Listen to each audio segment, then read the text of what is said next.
Welcome, Liz Best.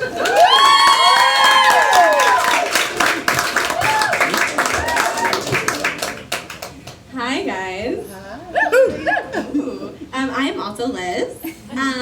Thank you all for coming out for San Francisco Comedy College grad show coronavirus edition. I am from the Marina. How many people here are from San Francisco? Awesome. Well, I just want you to know I am exactly who you think I am. I do consider myself kind of like a basic witch, which is like the woke-ish, millennial, San Francisco version of a basic bitch. So, like, instead of buying jewelry, I buy crystals. Instead of burning candles, I burn sage. Instead of going to brunch, I'm just kidding, you guys. I'm from the Marina. I fucking love brunch.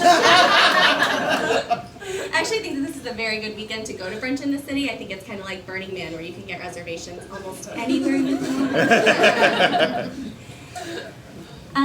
There's also something I should tell you now and just like get it out of the way.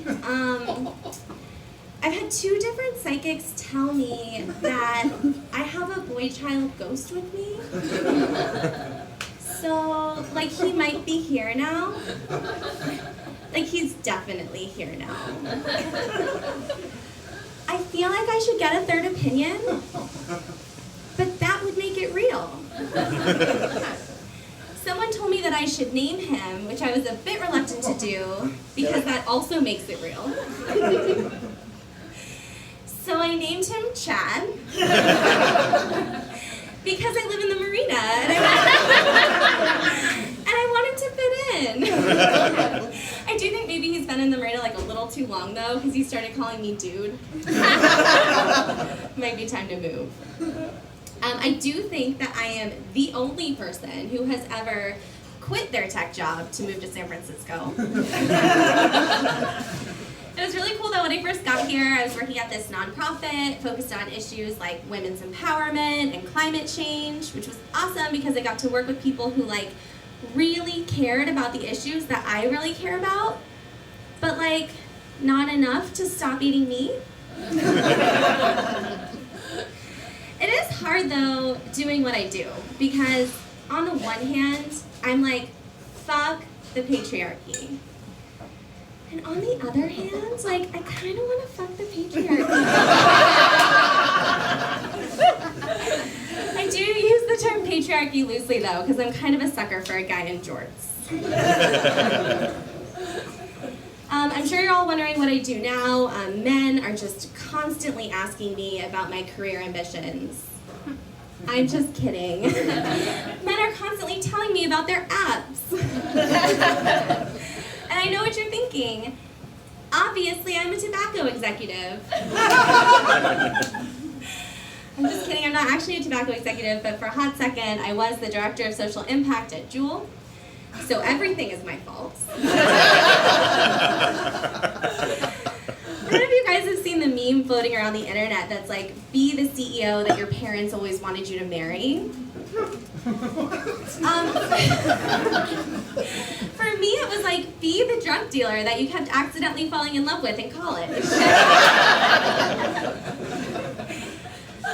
I did learn a lot though working at Juul, and from people's reactions when I would tell them. I told this one guy and he was like, oh yeah, you hitting that robot dick? I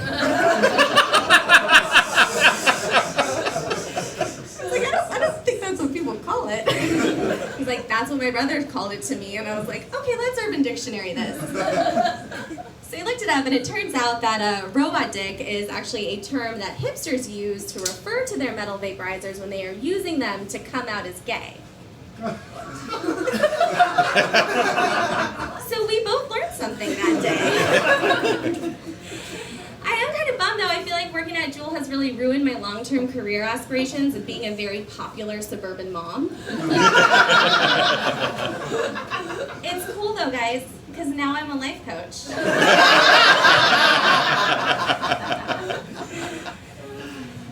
When I first got to San Francisco, I got on all the dating apps. I got on Hinge, I got on Bumble, got on LinkedIn. I was talking to a LinkedIn power user the other day. We were comparing notes on our criteria for accepting random requests from people, and it was like, okay, like 10 or more people in common, really compelling message. We went to the same school. We're like an attractive man between the ages of 30 and 45 in a city that I might want to live in one day. I do think people do really inappropriate stuff on LinkedIn, though. I broke up with my boyfriend down in San Diego a few years ago, and the next day he endorsed me for public policy. And being a heartless bitch, but like... I actually have a friend who met her boyfriend. They connected via LinkedIn, and raise your hand if you think that's kind of creepy. Raise your hand if you think it's kind of cute. These are probably the single people in the audience. I do also date in the wild, or in real life. Although I do think it's interesting, I feel like guys ask for my phone number at kind of inappropriate times. A few weeks ago I was at Walgreens and I was checking out, and I was getting a birthday card for my grandma, Plan B, and a pregnancy test. And the cashier looked at me and asked for my number. And I was like, well, putting aside the fact that I'm 32 years old, and I either think immaculate conception is possible, or I think you can get pregnant from going in a hot tub. This seems like a weird move to me. So I looked at him and I was like, seriously? Like, do you see what I'm buying? And he was like, I'm just trying to look up your rewards account.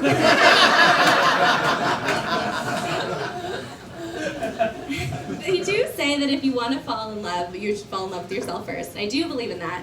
And I do love myself, but I wouldn't want to date myself. And specifically, I really wouldn't want to sext myself. A few months ago, I'd been seeing this guy. I was out of town. He was sending me some messages. It was getting kind of steamy. And I put my phone away, and I went and got in the hot tub, as one does. When I came back, he had texted me, "Are you wet right now?" I'm standing there in a towel, and I just really couldn't help it. I was like, yeah, like I kind of just got out of the hot tub, like totally killing the moment, and I thought that would be that.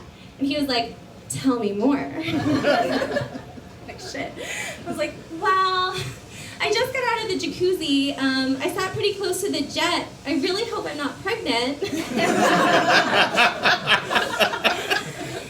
was like, was it a New York jet? And it wasn't, but that would have been a much better joke if it was.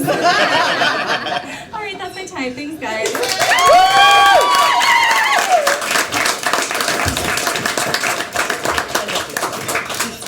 Give it up, Liz.